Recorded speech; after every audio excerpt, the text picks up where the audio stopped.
Before we dive into this true tale of betrayal and cold revenge, don't forget to hit subscribe, like the video, and comment below, because this story proves that even the quietest assistant can burn everything down. Leah had always been the kind of person who never made noise.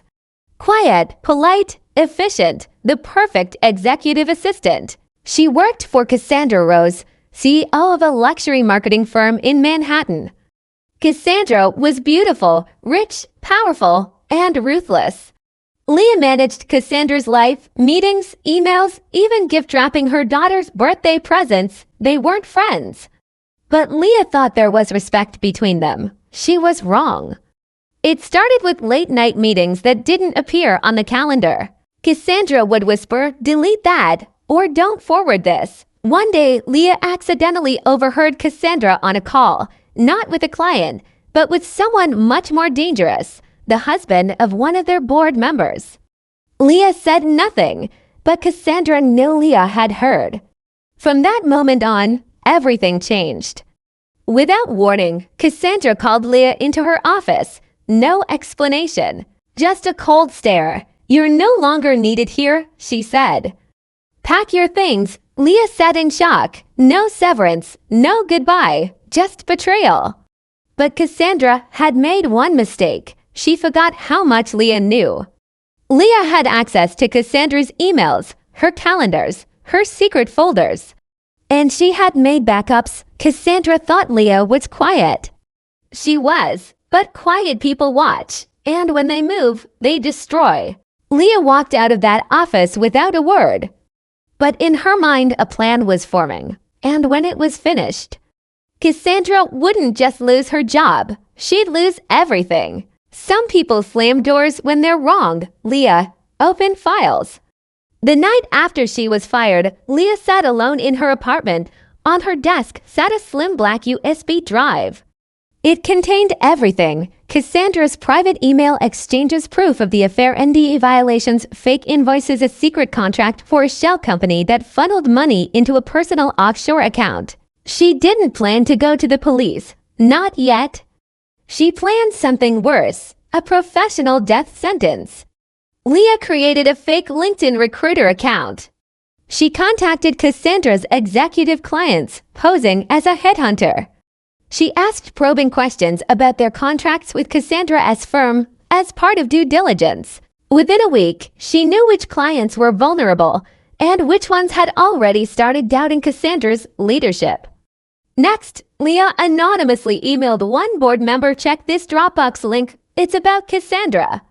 You deserve to know who's really representing your company." Inside were screenshots of texts between Cassandra and the board member's husband. Billing reports that showed how Cassandra charged the company for luxury personal expenses. By the end of the week, the board was in quiet panic mode. Cassandra didn't know yet, but they were watching. At a gala event, Cassandra took the stage. Cameras flashed, glasses clinked. She was radiant. But halfway through her speech, a low buzz began on phones across the room. An anonymous blog post had just dropped. "The Queen of Marketing wore the Queen of Manipulation." Within hours, it had thousands of views. Leah had scheduled the post weeks ago, backed with data and screenshots. Cassandra's smile began to crack under the spotlight. Women in the office began to talk. Now that Leah was gone, others were emboldened. One assistant admitted Cassandra made her sign blank checks. Another revealed Cassandra forced interns to falsify reports. Leah connected them all secretly. She built a timeline, packaged it in a PDF, and sent it to the board anonymously. "If you don't act now, the media will." Cassandra sat in her office, the city lights outside shimmering, unaware that her empire was rotting from the inside. And Leah, she was just getting started.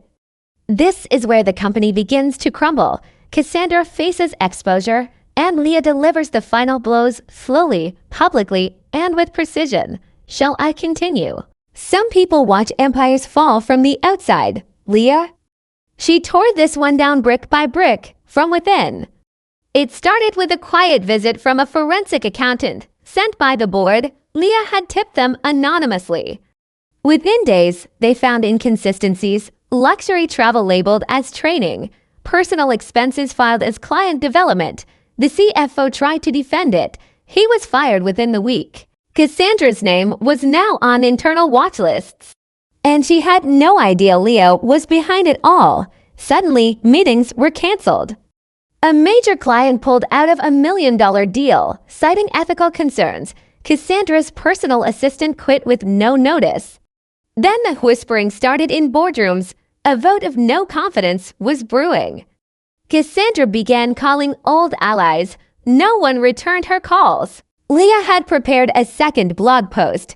This time, it included leaked invoices, a side-by-side comparison of board fund misuse names of clients. Quietly withdrawing it was picked up by a mid-tier financial news site. Within 48 hours, Cassandra's company was trending for all the wrong reasons. On Friday at 9 a.m., the board held a closed-door meeting. By 9:42, it was over. Cassandra was removed as CEO. Her access was revoked. Security walked her out of the building she once ruled. Her face, once confident and smug, now hollow, pale, and exposed. Leah watched it all from across the street. That night, Cassandra received a letter at her apartment. No name, just one line. Next time, don't bury the quiet ones.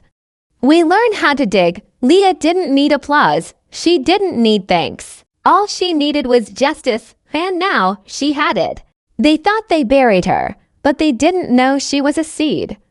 A week after Cassandra was fired, Leah received a surprising email. Subject line, "Let's talk, off the record." It was from the chairman of the board. They wanted her to return, but not as an assistant. They wanted her as chief operations officer. After what happened, the chairman said, "We need someone we can trust." Leah almost laughed. They didn't even know she was the one who pulled the strings. But that was fine. Power didn't always need to announce itself. Leah didn't say yes immediately. She sent them a contract, her contract, with her own terms, complete authority over HR and operations, freedom to restructure, leadership, a non-negotiable salary, and a clause. No Cassandra in any consulting capacity, ever. They agreed without hesitation. 3 weeks later, Cassandra appeared at the office to collect the last of her things.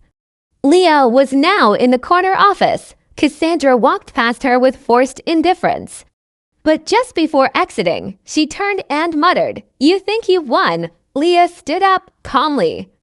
"No, I know I have, but thanks for teaching me how the game works." Cassandra left in silence. That was the last time Leah ever saw her. Leah rebuilt the company from the inside out, promoted overlooked talent, ended exploitative practices, rebuilt trust with clients, created space for the quiet voices to be heard. The company flourished. She wasn't just a survivor anymore. She was a force. Leah looked out her office window one evening. Same skyline, new story. She had no need to seek revenge anymore. She'd already won. Her strength wasn't in burning it all down. It was in rebuilding it, with herself at the top. She was never just an assistant. She was the architect. And now she didn't work for power, she was power.